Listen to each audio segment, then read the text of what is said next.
जाधवांची कन्या भोसल्यांची सून, शिवबाची माता भाग्य कोणते अजून, शिवबाची माता भाग्य कोणते अजून.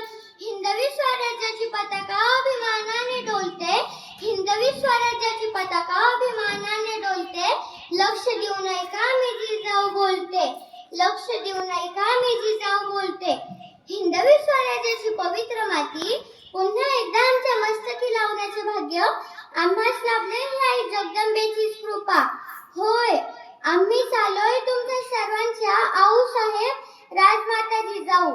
एक काळ असा होता मावळ्यांनो, एक काळ असा होता मावळ्यांनो, या महाराष्ट्रात अनेक परकीय सत्ता धुमाकूळ घालीत होत्या, सर्वत्र गोंधळ घालीत होत्या, लोकांवर अन्याय केले जात होते, त्यांना तुरुंगात टाकले जात होते. आणि अशा काळात आमचा जन्म झाला. आमच्या जन्मावेळी आई महासाराणी व वडील लखुजीराव जाधव खूपच खुश झाले. सर्वत्र आनंद पसरला. घरादारांमध्ये रांगोळ्या काढल्या गेल्या, तोरणे लावले गेली, हत्तीवरून साखर वाटण्यात आली आणि आमचं नाव ठेवलं गेलं जिजा. जिजा म्हणजे जय आणि विजय. आजूबाजूला सरदारांची वर्दळ, युद्धाचे डावपेच, सल्ला मसलत, रयतेची गाऱ्हाणी, न्याय न्याडे तर नित्याचेच. हे असं होतं आमचं बालपण. त्यानंतर आम्ही युद्धकला शिकलो. त्यात आम्ही मुलींची एक फौजही तयार केली.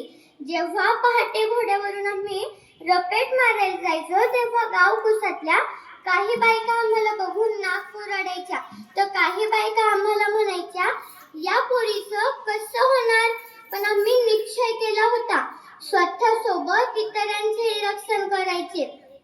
आम्ही मराठी, संस्कृत, पारसी, अरबी, उन्नू, कन्नड अशा अनेक भाषा शिकलो.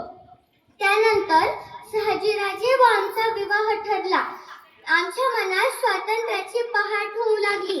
आमच्या पोटात अंकुर वाढू लागला आणि आमच्या पोटी जन्माला आला महाराष्ट्राचा लाडका राजा शिवछत्रपती. आम्ही त्याच्यावर लहानपणापासूनच चांगले संस्कार घडवले. त्याला युद्धकलेत पारंगत केले. माता भगिनींचा आदर करायला शिकवले, हिंदवी स्वराज्य जपायला शिकवले, त्याचे रक्षण करायला शिकवले. एकदा एक प्रसंग घडला. एका नालायक वृत्तीच्या माणसांनी एका मातेसंग अन्याय केला. ते आम्हाला देखवलं गेलं नाही. आम्ही त्याला आमच्याकडे बोलून एकच घोषणा केली, अंगणातली तुळस, गोठ्यातली गाय आणि घरातली माय यांच्याकडे जर कोणी वाकडी नजर केली तर त्याची गय केली जाणार नाही. आमचा कार्यकाळ संपत आला होता. आता रयतेचे राज्य स्वराज्य निर्माण करण्यात शिवबा यशस्वी झाला होता. आमची स्वराज्याची संकल्पना साकार झाली होती. शिवबाला रयतेचा लाडका राजा झालेला पाहून आम्ही आमचे समाधानाने डोळे मिटले. शेवटी एवढेच बोलून जाते तुम्हाला, ना वाकणार ना झुकणार, अन्यायापुढे पलटून वार करणार, सन्मानाने जगणार आणि सन्मानानेच मरणार. हे हिंदवी स्वराज्य आहे. इथे आया बायांची पूजा केली जाते.